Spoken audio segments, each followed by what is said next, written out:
Slay the Spire came out on January 23rd, 2019. Though, like many others, I played it way before then.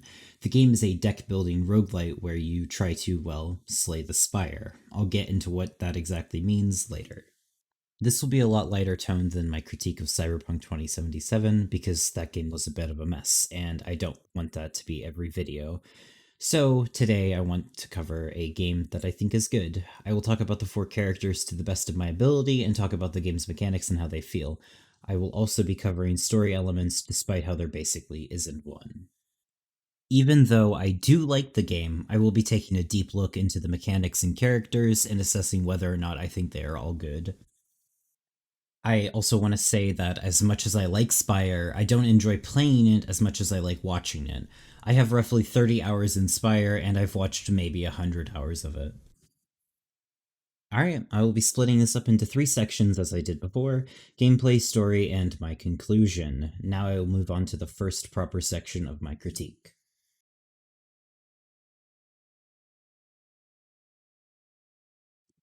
I don't think I will be able to do justice for this game when describing all of this, but I just want to say that the gameplay for Spire is really good. This is the first deck building roguelite I've played, and it definitely has shown me that they can be a lot of fun. In the game, depending on which character you start with, you get an assortment of cards that you use in a combat encounter to complete said encounter. You will always start with 4 to 5 strikes and 4 to 5 defense. Every character starts with 1 to 2 class-specific starter cards, and they also start with a class-specific starter relic. All four of the characters have a different focus on different mechanics, so they all feel very different to play.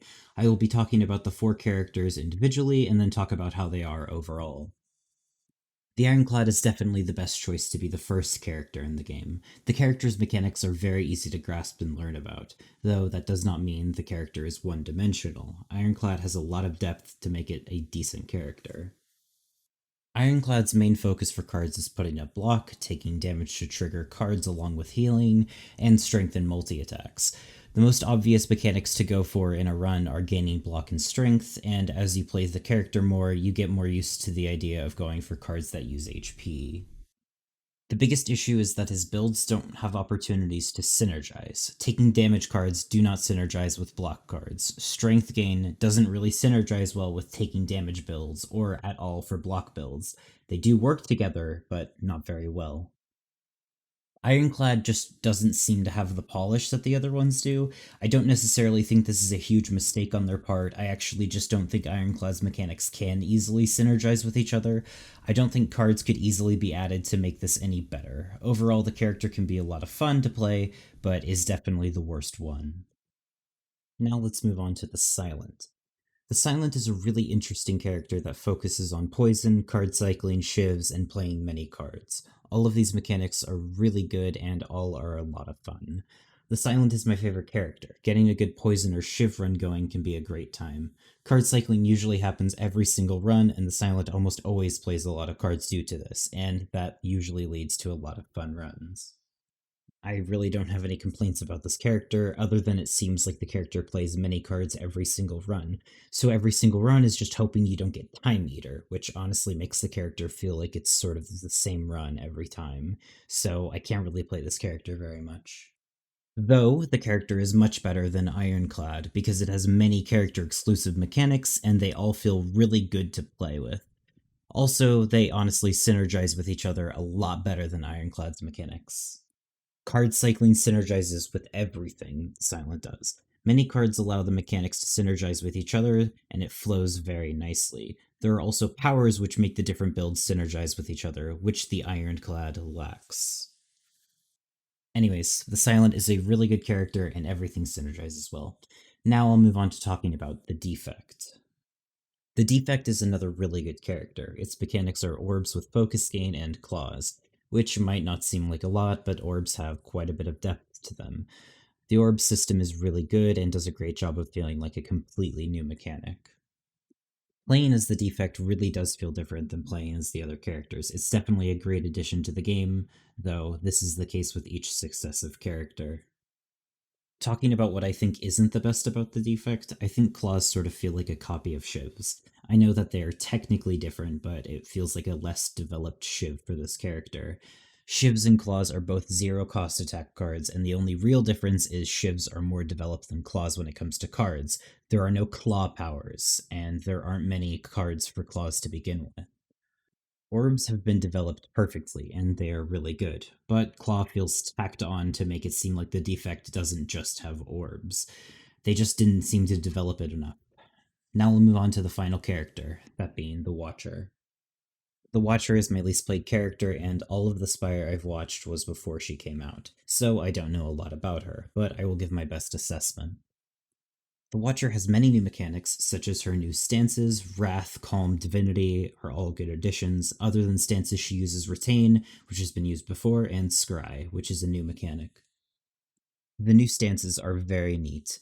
Dealing double damage but taking double damage is a really good trade off. Calm isn't very good, but I don't expect them all to be. Divinity seems to be balanced pretty well. Overall, it seems like a really good addition.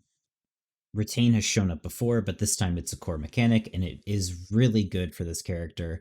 Scry seems to be as good as Draw. Being able to get rid of bad cards to get new ones is really good. It's a very interesting addition. The thing with this character that makes it feel so different from the other characters is that you don't really have the opportunity to scale damage. All of the other characters' damage can ramp up infinitely, so in that aspect, they can feel quite similar. That's the reason this character is so starkly different from the others. There isn't a demon form type of card, there isn't orb stacking or echo form, there isn't a noxious fumes or a catalyst. The power of this character is limited. Don't get me wrong, the character can be powerful, but will never have the potential of the other characters. Now, after I've realized this, I wanted to see if others have also noticed this, and it seems like some, though I hope not many, think this is a bad thing. They say that there isn't any fun ways to be extremely overpowered, and the character is trash because of it, and that's stupid. Is what they wanted was just more of the same? You already get that with three other characters. Another being like that would have hurt the game. It would have made the character feel similar to the others. For each character, they continually added new mechanics and made the game feel different, but after the defect, they couldn't have just made another scaling character. They had to change up the game.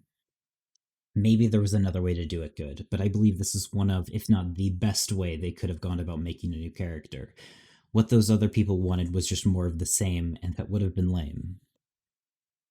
With each character, the game progressively changes more and more, with the final character being very different from the rest of the game. Overall, the characters can all be fun to play. The game does an amazing job with its characters, and it's definitely one of the best parts of the game. Moving on, there is a mechanic called Niao's Blessing. At the start of your run, you get to choose a starting effect. Niao's Blessings are a very good addition to the game. It helps give your run a good start. Without it, the game would be much worse overall. It definitely was the right decision to limit your blessings if you didn't beat the first boss on your previous run. I think they handled this part of the game very well, and it makes for the perfect start of a game. It also adds to the replayability of the game.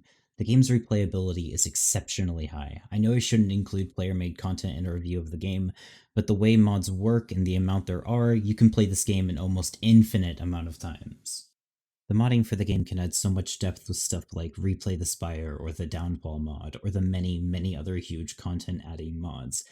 This is also why I don't think the developers should add new content for Spire. There is nothing they can add that will be as good as what you can get with mods. Mods complete the game entirely, and personally, I think they should move on from the game, but whatever they decide to do, I'm sure it'll be great. Ending this section, the game is fun to play. Finding out card synergies and winning runs can be so satisfying, along with the good characters and high replayability. This section earns itself an 8.5 out of 10. Honestly, there isn't much of a story. It's all left incredibly vague, and I think that it is to the game's benefit. The Ironclad and Silent died in the Spire, and they were resurrected by Niao to, well, slay the Spire. The defect apparently malfunctioned and was convinced by Niao to fight the Spire. Apparently, a developer said that some enemies were purposefully made to look like they are in pieces barely held together, and as if they can be reformed easily. This says that the many runs of Spire are canon, but it's completely just theorizing past that. I know talking about the story in a game like this might seem stupid, but I think the story in this game brings up an interesting opportunity to talk about this kind of thing. So many things in entertainment have the issue where they tack on a story to a piece of media when it overall hurts the game. The reason I say media is because this is most notable in things like the Godzilla movies, but it also happens a lot in games. Games don't always need a complicated story to be good. This game is the perfect example of that. The game would have almost certainly been hurt if it tried to explain everything extensively, and I just wanted to acknowledge that before getting to my conclusion. Yeah, there wasn't really much here, but for the reasons I gave, I would give this game's story an 8 out of 10. Perfectly vague and probably the best direction they could have taken for it. Now I'll move on to the next section.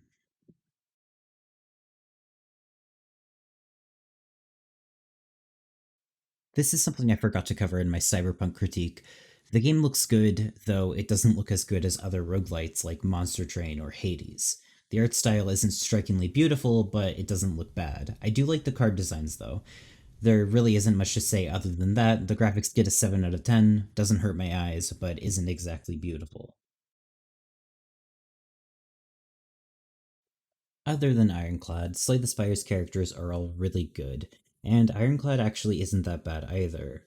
Each character adapts the way you play the game, and with the final one, the Watcher, it completely changes things up with the character not being able to scale damage. It makes sense that the final character is the hardest one. You need to beat the game to unlock her, unlike the other characters. It definitely isn't a beginner one.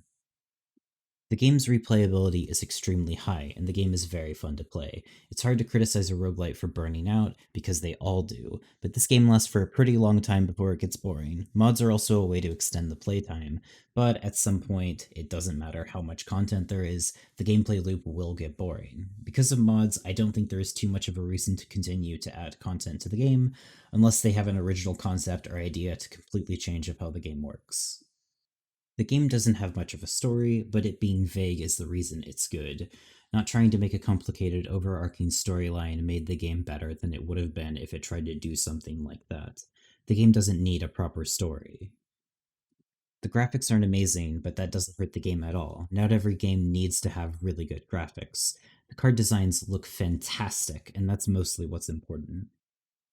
Overall, the game has a lot going for it, and it's a lot of fun to play. The game is an example of the perfect deck builder, and I think gameplay is by far the most important part of it.